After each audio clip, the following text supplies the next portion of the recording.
The Russian economy, it is plunging, taking a direct hit from the sanctions announced by Ukraine's allies. Russia has defaulted on its foreign debt for the first time in over a century. The country owes more than $100 million in interest payments. Russia's economy, it shrank for its second quarter. Experts say worst of the downturn is likely now early next year.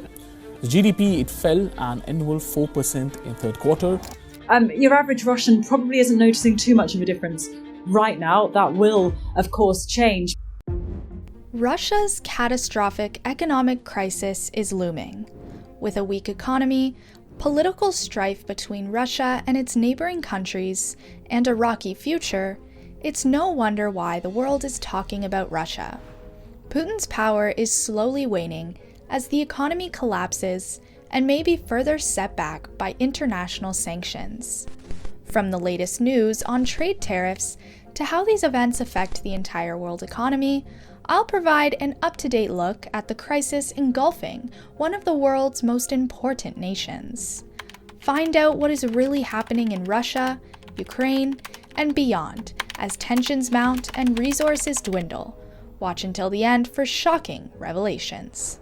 On the 24th of February 2022, Putin, eager and ambitious to expand his influence across the world, sent over 180,000 forces to invade Ukraine. He thought it was a sure victory, with years of preparation that included modernizing the Russian military, stabilizing the economy, and garnering international prestige. But something went terribly wrong. Ukraine had upped their game in the information war by controlling the narrative and getting help from US intelligence. As a result, major companies like BMW, IKEA, Google, IBM, Airbnb, Netflix, PayPal, Samsung, Starbucks, Visa, MasterCard, and Coca-Cola all ended their ties with Russia in one fell swoop. This severed them from the financial system, wreaking havoc on Russia's economy, which experts predicted would collapse exponentially worse than any depression or recession ever seen before. In short, what seemed like Putin's certain path to success ended up being a colossal failure for Russia in more ways than one. In a daring and unexpected move, the United States launched a series of financial attacks on the ruble. In its immediate aftermath, the ruble lost half of its value and jumped from 70 rubles per dollar to 140, reminding everyone that it can be no game when it comes to international relations. It looked as if the entire world declared war against Russia, and everyone predicted that it would soon collapse in just a few months. But here we are, now asking, what is the state of Russia's economy now? How have Western sanctions impacted their nation, and how much longer can they stand before plunging into oblivion or fracturing into many small puppet states? The US set out to crash the Russian currency, hoping that it would set off an economic domino effect. To do this, they made it impossible for the Russian government to acquire foreign currency, and pressured US companies to leave the country. Everyone wanted to sell their rubles and buy dollars, causing a rapid decline in the Russian GDP. Under normal circumstances, this would lead to hyperinflation, as witnessed with Germany after World War I or Zimbabwe in 2006. However, Russia was prepared this time thanks to their foresight when Russia annexed Crimea in 2014. They had saved up $630 billion in foreign reserves, meaning if everyone starts selling rubles, then the central bank will step in and artificially create enough demand for it not to collapse. Knowing that all Western companies were leaving one by one, Russia also imposed restrictions on foreign speculators shorting or trading on the ruble. In order to save the ruble, Russia imposed restrictions on foreign currency inside the country. Bank withdrawals in US dollars or euros were no longer allowed, and money transfers could not be made outside of Russia since they had been kicked out of SWIFT. Even worse, Russian banks imposed a 12% fee for keeping foreign currency in your account. As such, everyone was forced to sell their dollars and euros in favor of preserving their wealth, which created a huge demand for the ruble. Businesses inside Russia that would receive any form of foreign currency automatically exchanged it for rubles, at least 80%, which consequently raised the demand for the Russian ruble, making it one of the world's best performing currencies. This was only the start though, as there were more difficult times yet to face. Russia's invasion of Ukraine has put it in a difficult position, turning it into a landlocked country. Russia is the largest country in the world, but its population largely resides on the western side, making ports such as Vladivostok, which is 9 hours away from Moscow, near worthless. Its cold, northern climate also makes it hard to trade with other nations. That's why Peter the Great waged war against the Swedish Empire to annex St. Petersburg, which provided access to the Baltic Sea and allowed Russia to trade with Europe. However, this still left Russia open to blockades from Sweden, thus forcing Russia to look for alternative options if it wanted increased trading opportunities with the world.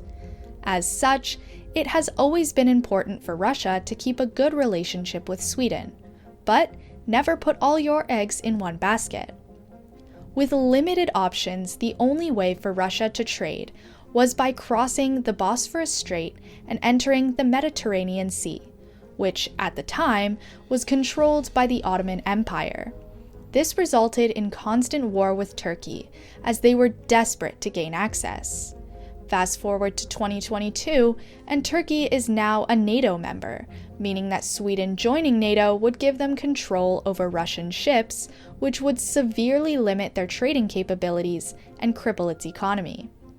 Additionally, if Ukraine emerges victorious from this conflict, Russia will have to give up Crimea, which will further restrict its access in the Black Sea, leaving this formerly powerful nation landlocked.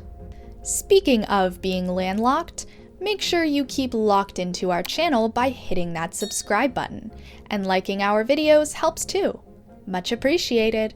The biggest problem for Russia, though, lies not in geography, but in its economy, which is heavily reliant on supplying Europe with raw materials such as oil, gas, and wood, without which German factories cannot survive.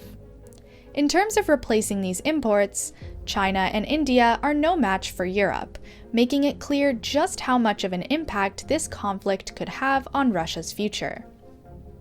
Before February 2022, almost half of Europe's entire gas demands were provided by Russia. It generously invested billions into various pipelines to ensure that this demand could be met. But now, in order to pressure them against Ukraine, Russia has stopped supplying gas and has faced nothing but failure for its efforts. Europe is already investing billions into diversifying their energy sources and signing deals with countries such as Qatar, leaving Russia without a market even if the war ends. Of course, they are aiming to sell to China and India instead, but this comes with two major problems. They won't pay the same premium as Europe did, and Russia lacks the resources needed to build new pipelines capable of matching those built in Europe over several decades. So regardless of who wins the war in Ukraine, it looks like Russia's economy is doomed. Even if Russia manages to annex the entirety of Ukraine, they'll be left with a severely damaged country that requires rebuilding, an effort which will consume their meager resources. Russia's economy is largely dependent on imports of technology and products it can't manufacture itself, such as cars, planes, smartphones, and computer chips, with no other recourse but to turn to China for help. This has led to them becoming more and more reliant on China, with the Chinese buying Russian oil to fill the government's coffers and replacing all else Western nations are refusing to supply.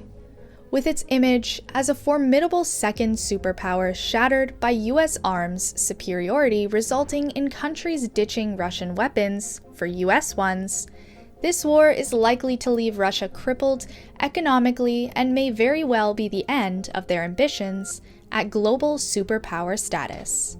Despite the superpower status waning from Putin's grasp, our ambitions to be a superpower world economic channel continues to grow.